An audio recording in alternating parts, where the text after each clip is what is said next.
हरिओम नमस्कारम। रामनवमी के पावन पर्व की आप सभी को खूब खूब बधाई। आज के इस वीडियो में हम चर्चा करेंगे कि दशरथ नंदन राम, सीतापति राम, मर्यादा पुरुषोत्तम श्री राम क्यों कहलाते हैं। सीता स्वयंवर में राम जी ने एक बार भी इस बात का दिखावा नहीं किया कि वे आदि नारायण के साक्षात अवतार हैं और कितने शक्तिशाली पुरुष हैं।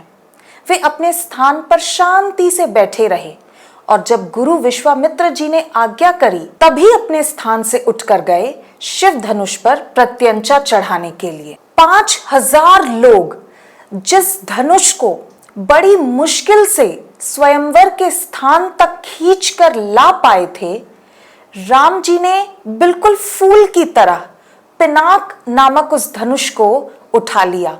इससे आप कल्पना कीजिए कि कितना बाहुबल था भगवान श्री रामचंद्र जी में। इतना बाहुबल होने के बावजूद और साक्षात भगवान श्री हरि विष्णु का अवतार होने के बाद भी गुरुओं का इतना आदर करते थे।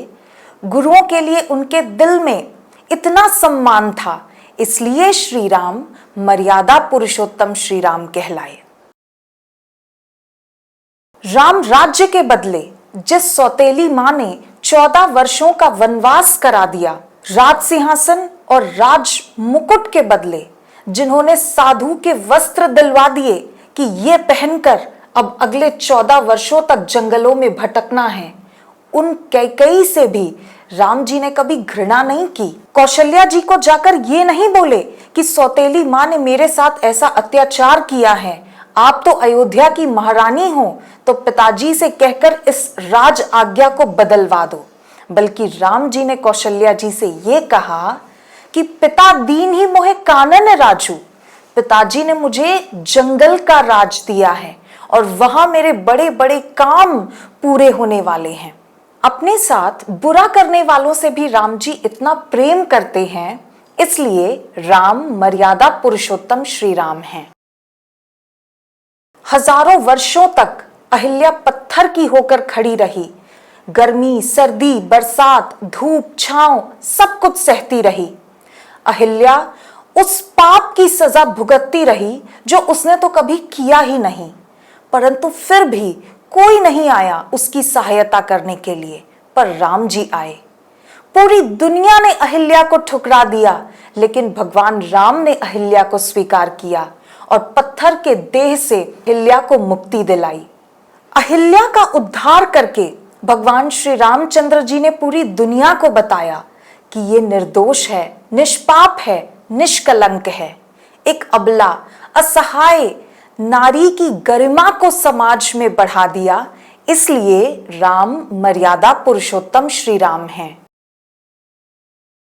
भीलनी के बेर स्वीकार किए, जो अछूत थी उस शबरी का जूठन भी राम जी ने खा लिया। शबरी पर कृपा करके भगवान श्री रामचंद्र जी ने पूरी दुनिया को यह संदेश दिया है कि ईश्वर की प्रसन्नता पाने के लिए बड़े कुल का, बड़ी जाति का होना आवश्यक नहीं है, कर्म कांडी होना आवश्यक नहीं है, बल्कि ईश्वर की कृपा पाने के लिए तो हृदय में निष्काम भक्ति होनी चाहिए, निर्दोष प्रेम होना चाहिए। समाज के लिए जो अनटचेबल थी, जिसको स्पर्श करना भी वर्जित था, ऐसी शबरी को भगवान राम जी ने अपने हृदय में स्थान दिया, इसलिए राम मर्यादा पुरुषोत्तम श्री राम हैं। धर्म की रक्षा के लिए, नारी जाति के गौरव की रक्षा के लिए वृद्ध जटायु ने अपने प्राणों को दांव पे लगा दिया। उनको पता था कि आज हार निश्चित है, वे जानते थे कि आज मृत्यु निश्चित है, परंतु फिर भी रावण से भिड़ गए। इसी वजह से गोदावरी नदी के तट पर भगवान श्री रामचंद्र जी ने जटायु का अंतिम संस्कार किया। एक साधारण से पक्षी को अपनी गोद में उठा लिया और पुत्र की तरह उनको मुखाग्नि दी, इसलिए राम मर्यादा पुरुषोत्तम श्री राम हैं।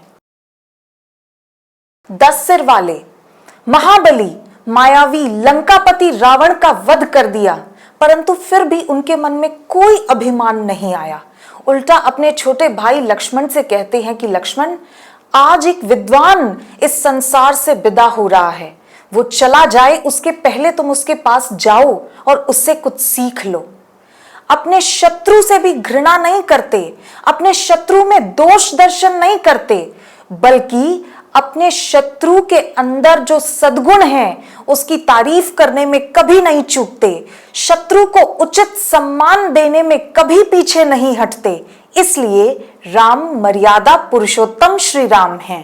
ये तो कुछ एक प्रसंग भगवान श्री रामचंद्र जी की जीवन लीला के आज मैंने आपके सामने रखे हैं। रामायण के ऐसे और भी सुंदर प्रसंग सुनने के लिए हमारे साथ जुड़े रहिए। हरिओम, नमस्कारम।